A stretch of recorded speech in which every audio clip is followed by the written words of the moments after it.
I think we are in a positive perfect storm for biotech now. The human genome was mapped about 20 years ago. So that's an incredible dynamic. And you know what it costs? It costs $2 to $3 billion to map the genome.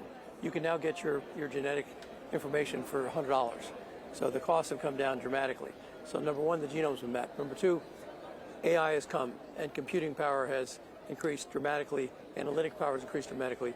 You put that together with the understanding of the human body and the genome, you can bring out drugs faster in a better way. And now we have companies blending AI and biotech together, both from a discovery standpoint and also from will it work in a human standpoint. So where are you focusing? What sort of medications and drugs are you looking at? What is the, I know that the nirvana in a sense is a solution for Alzheimer's or any form of deficiency, brain deficiency. Well, really, Bain Capital per se has a very large biotech presence. I also personally invest in biotech as a Bain Capital partner, and biotech really covers the whole waterfront. So it'll have effects on the central nervous system.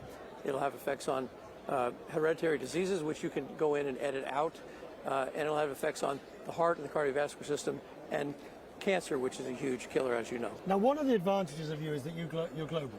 Yes.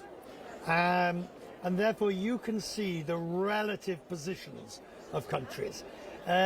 Europe, we know, is behind. Would you agree? Yes. But China is a me too and is yet to do breakthroughs. Is the US still the innovator? I think the U.S. is still the innovator for a number of reasons. One, it's a very large market for the products when they first come out. Two, in Boston, they learned a lesson in Boston. 30 years ago, they lost high tech to California. Boston decided they were not going to lose biotech. The government came in with $2 billion of financing funds to grow biotech. It is now the center of the universe. Boston is the Silicon Valley of biotech. The ecosystem's incredible. The great professors are there. The great companies are there. A company like Vertex is worth over $100 billion now. So, because I was with President Macron in France at his AI summit, and he basically says that the task is for Europe to catch up. The task is for Europe to become a player, and I would say this part of the world as well. Is that feasible? Well, they're going to have to change a lot of things. It is much easier to have business formation in the U.S. It's much easier to not have all the regulations. When you're in Europe, it's supposed to be a common market, but there are really 27 different sets of rules. When I talk to folks in Europe, they have to apply for a license in Germany, a license, and you have to even go to court to get a business started.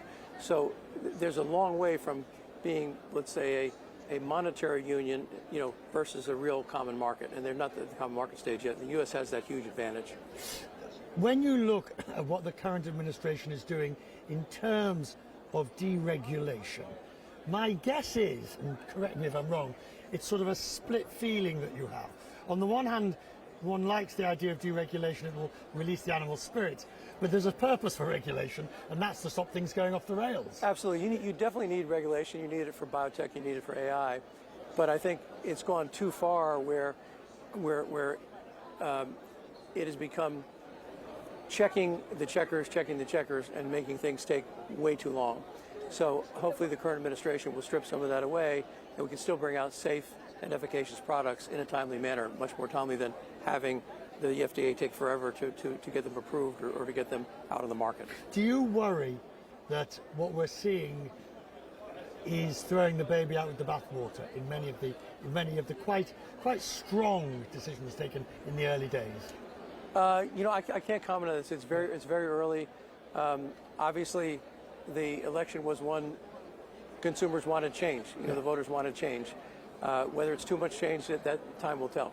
But it's definitely shaking things up for sure. It is, and you're feeling that, are you? You definitely feel it every day. There's a different tariff and a different plan. There is. How do you handle it? You just sort of work your way through it. The beauty about the United States is the people can triumph over the government. So we've had right-wing governments, left-wing governments. The people in the United States have a way of operating. It's business friendly in general. There's a heavy work ethic. So we can kind of navigate. Most people can navigate around the different political situations. And this one is really shaking things up for sure. So we'll see. It remains to be seen what happens.